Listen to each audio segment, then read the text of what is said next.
ចាបងប្អូនថ្ងៃនេះទៅទំនេរដៃបានធ្វើវីដេអូ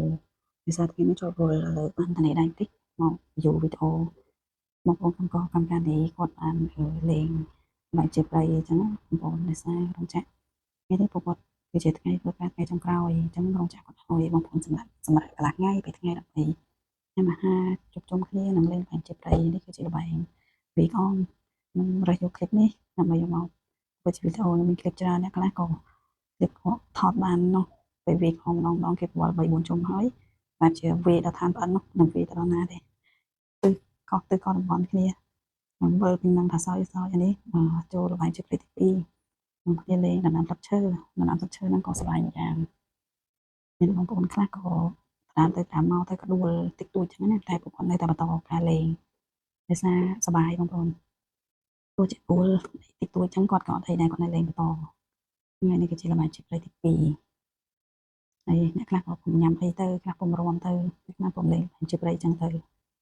ណាបងប្អូននេះគឺជាល្បែងជិះព្រៃទី3មកនិយាយលេងទៀងព្រួតនឹងខាងដំបងអត់មានបាញ់ទឹកអីសើមថ្ងៃទេហើយមកដោយសារធាតុអាកាសរៀងក្តៅអញ្ចឹង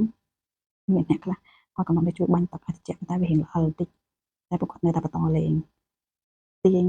មានបាញ់ចែកអញ្ចឹងបងប្អូនជាខាងប្រុសជាខាងស្រីអញ្ចឹងទៅខាងប្រុសក៏មានដួលខាងស្រីក៏មានដួលប៉ុន្តែដូចជាអត់មានត្រូវអីខ្លាំងទេគាត់សប្បាយខ្លាំងណាស់ឃើញខ្ញុំអ្នកថតខ្ញុំសប្បាយជាមួយពួកគាត់ដែរនេះចូលវគ្គទី4ណាខ្ញុំមានរងច្រៀងចាក់បាក់ខ្ញុំមានរងបងប្អូនគ្នាសូមតែចិនខ្មែរយើងខ្ញុំមានរងចិនគាត់អត់ចេះរងក៏គាត់ចូលរួមដែរដោយសារគាត់ឃើញក្បាច់រួមខ្មែរយើងហ្នឹងគឺស្អាតអញ្ចឹងទូគាត់អត់ចេះគាត់ចូលរួមជាមួយគ្នាដែរអត់បានរួមរងគេហ្នឹងសប្បាយបងប្អូនមើលពួកគាត់សប្បាយខ្លាំងណាស់គាត់លេងគាត់អត់ប្រកាន់គ្នាទេពេលយើងលេងអញ្ចឹងទៅឃើញសប្បាយទោះជាហត់ក្តៅក៏គាត់សប្បាយចិត្តមុននឹងវិលត្រឡប់ទៅស្រុកកំណើតវិញគឺពួកគាត់បានជួបជុំគ្នាញ៉ាំអាហារមុខអីអញ្ចឹងទៅនិយាយរួមធាតុអាកាសថ្ងៃហ្នឹងរៀងក្តៅជាងមួយថ្ងៃបងប្អូនក៏ពួកគាត់នៅតែស៊ូទៅមុខអញ្ចឹងដោយសារគឺជាថ្ងៃធ្វើការថ្ងៃចុងក្រោយផងអញ្ចឹងក៏លេងអស់ដៃតែម្ដងដើម្បីស្អែកខ្លះល្ងាចហ្នឹងគាត់ក៏វិលត្រឡប់ទៅវិញស្អែកអ្នកខ្លះក៏ស្អែកអញ្ចឹងទៅថ្ងៃវីដេអូនេះអត់មានអីទេបងប្អូនគ្រាន់តែចង់ view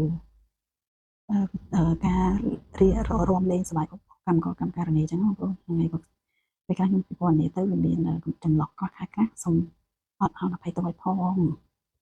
ហ្នឹងហើយបងប្អូនហ្នឹងហើយអញ្ចឹងមានតែជូនពរបងប្អូនធ្វើដំណើរទៅសុខសប្បាយវិញទាំងទៅទាំងមកឲ្យមានសុខសុវត្ថិភាពទាំងអស់គ្នាឆ្នាំថ្មីហេងហេងទាំងអស់គ្នាបងប្អូនហ្នឹងហើយវីដេអូខ្ញុំគឺមានតែប៉ុណ្ណឹងនិយាយទៅឃើញពួកគាត់គាត់លេងសប្បាយខ្ញុំគាត់ថតខ្ញុំសើចដល់ចង់ស្ងួតកសេកផងសើចផងជាមួយពួកគាត់អញ្ចឹងហើយជូនពរបងប្អូនឆ្នាំថ្មីហេងហេងសុខចម្រើនទាំងអស់គ្នាបាយបាយ